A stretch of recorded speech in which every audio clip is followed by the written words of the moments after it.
Olá, queridíssimos animagogos e aspirantes animagogos. Estamos aqui hoje na nossa 24ª aula. Estamos caminhando para o final da nossa série de aulas para falarmos hoje sobre o juízo e o erro.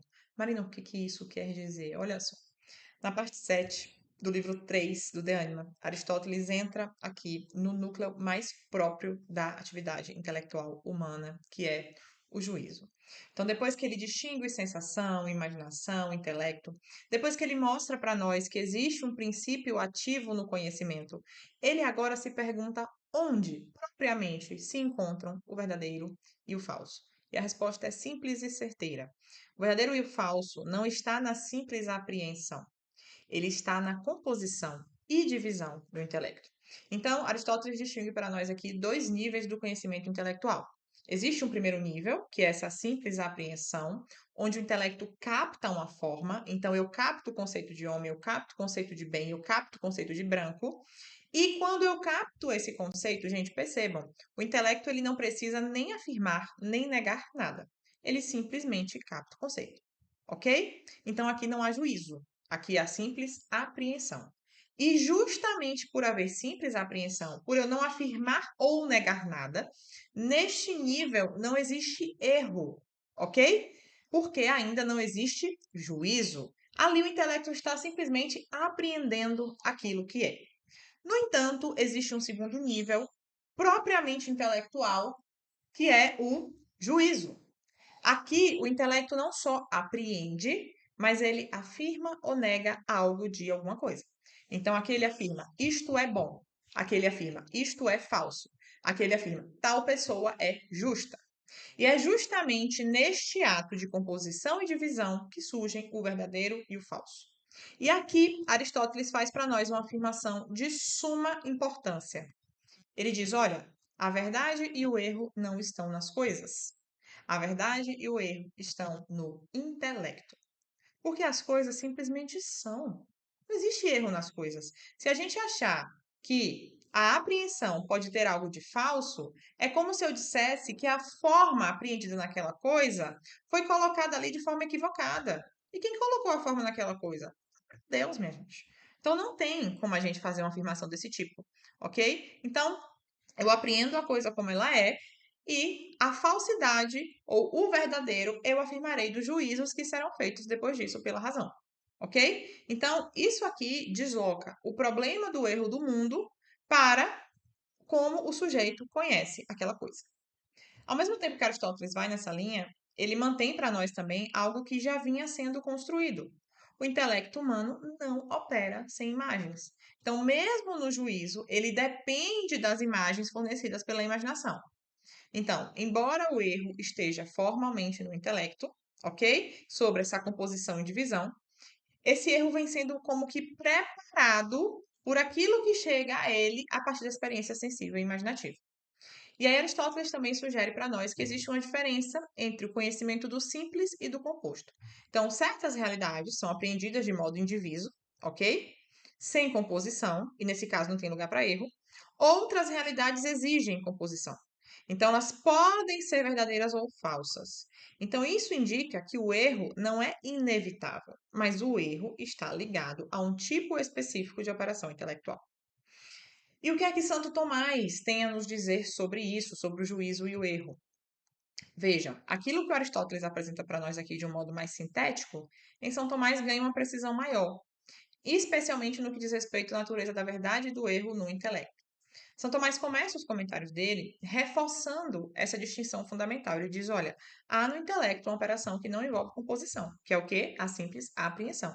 E existe uma outra que envolve composição e divisão, que é o juízo. E ele vai ali insistindo que o verdadeiro e o falso pertencem propriamente a essa segunda operação. Então, quando o intelecto apreende uma essência, não tem erro, porque ele não está afirmando nem negando nada, ele está só pegando aquela forma que está ali, ok? O erro aparece justamente quando o intelecto afirma algo, que algo é e que algo não é. Só que São Tomás aprofunda isso quando ele explica para nós por que o erro é possível no juízo. Vejam, o intelecto, por sua natureza, é ordenado ao verdadeiro. Ele não tende ao erro, ao contrário, ele tende a conformar-se ao ser.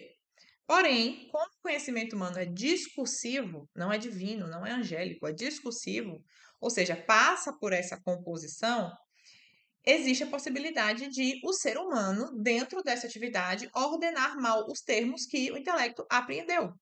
Então, o erro não está na potência, ok? Nunca. O erro está no modo como a potência é exercida. E como a verdade é justamente essa adequação entre intelecto e coisa, isso significa para nós que o intelecto é verdadeiro quando ele afirma aquilo que é do jeito que é. E ele é falso quando ele afirma que não é ou nega o que é. Então, um ponto muito importante que São Tomás desenvolve aqui é justamente a distinção entre diferentes modos de apreensão do indivisível. Então, existem coisas que são indivisíveis por si mesmas, como as essências simples, e que são conhecidas sem composição. E nesse caso não tem erro. Mas também tem coisas indivisíveis que pertencem a um composto e cuja apreensão pode envolver erro quando os termos são mal relacionados. Isso permite que a gente entenda melhor porque algumas verdades são mais evidentes e porque outras verdades são mais suscetíveis a erro, ok? São Tomás também reforça que o intelecto humano não conhece sem recorrer às imagens, como nós estamos vendo em várias aulas. Então, embora o erro esteja formalmente no juízo, ele pode ter sua origem remota em uma deficiência nos fantasmas, ou seja, nas imagens provenientes da imaginação. Então, se o material concreto apresentado ao intelecto é confuso, é incompleto, é distorcido, obviamente que eu posso fazer, portanto, falsos juízos, ok? E um outro ponto importante é que São Tomás distingue entre o erro do intelecto e o erro que envolve a vontade. Então, o intelecto pode errar por si mesmo quando ele compõe ou divide mal, mas muitas vezes existe também uma interferência da vontade, quando a pessoa adere a um juízo sem a devida evidência ou por uma inclinação desordenada. Então, isso já vai começando a preparar para nós o terreno para análise do pecado e para análise da responsabilidade moral. São Tomás também nos diz que, embora o intelecto possa errar no juízo, existem certos princípios primeiros que são conhecidos de modo imediato e que não podem ser falsos, como, por exemplo, o princípio da não contradição. E isso mostra para nós que o erro não é universal nem inevitável. O erro ocorre em níveis onde existe composição e raciocínio. Por fim, Santo Tomás deixa claro que o juízo é o ponto onde o conhecimento se torna propriamente humano no sentido pleno. Porque é aqui onde o intelecto não apenas recebe a realidade, mas ele se posiciona diante da realidade, afirmando ou negando algo. E é exatamente por isso que o juízo tem uma importância tão grande. Ele não é só um ato cognitivo, mas ele é aquele ponto onde o sujeito começa a ordenar a sua relação com aquilo que é real. Ok? E o que é que a animagogia tem a nos dizer sobre isso?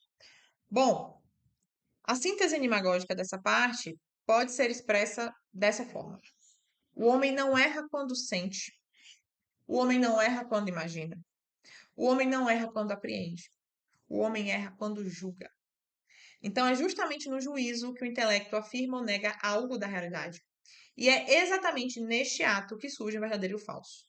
Então, a sensação vai lá e apreende o sensível, do jeito que o sensível se apresenta. A imaginação vai lá e conserva as imagens que foram sintetizadas e apresenta essas imagens. A apreensão intelectual capta formas da realidade sem afirmar nem negar nada sobre elas. Então, olha só, gente, nenhuma dessas operações comporta erro. O erro nasce quando o intelecto compõe e divide. Ou seja, quando ele diz que algo é o que algo não é, ou que algo não é o que é. Ok? Porém, embora o erro esteja formalmente no juízo, ele não nasce isoladamente. Lembram? Ele é preparado por tudo aquilo que precede o ato de julgamento. Então, o juízo se alimenta das imagens disponíveis, o juízo se alimenta dos afetos que as acompanham, o juízo se alimenta dos hábitos que já foram formados para o bem ou para o mal, e até das inclinações da vontade. Então, isso significa o quê, gente, para fins de prática terapêutica? Isso significa que uma imaginação desordenada, um afeto desproporcional, um hábito mal construído, uma inclinação mal ordenada, já vão criando um terreno onde o erro se torna provável. E, infelizmente, muitas vezes recorrente. Então, é por isso que na vida concreta a pessoa frequentemente não sofre simplesmente pelo que ele sente ou pelo que ele imagina, mas pelo modo como ele julga que sente e imagina. Então, a pessoa ela experimenta algo e a partir disso ela vai afirmando para si mesma: olha, tal coisa vai acontecer. Olha, isso aqui é insuportável. Olha, essa circunstância define quem eu sou. Então, esses juízos, que muitas vezes não são evidentes, vão organizando toda a experiência da vida da pessoa e, portanto, coordenando a sua ação para um lado ou para o outro. Então, a nossa vida psíquica não é estruturada só por conteúdos, ela é estruturada pelos juízos que eu construo a partir desses conteúdos. E é aqui que aparece a intervenção animagógica.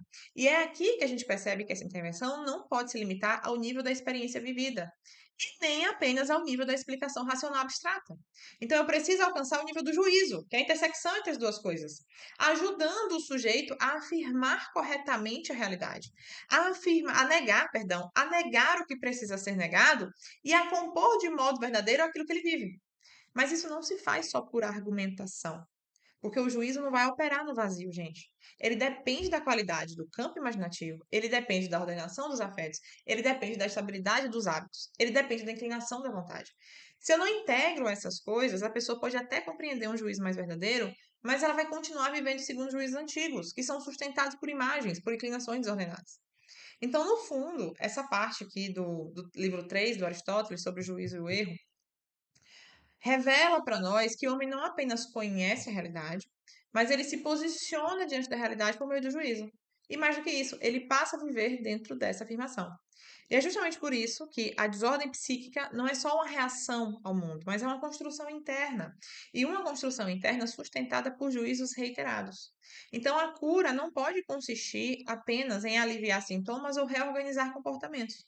A cura tem que reconduzir o intelecto a uma conformidade com a realidade, restaurando a verdade no nível do juízo e integrando de forma verdadeira toda a base de potências que sustentam esse juízo a nível de alma sensitiva, a nível de potências cognitivas inferiores. Tá bem? Um beijo e até a próxima aula.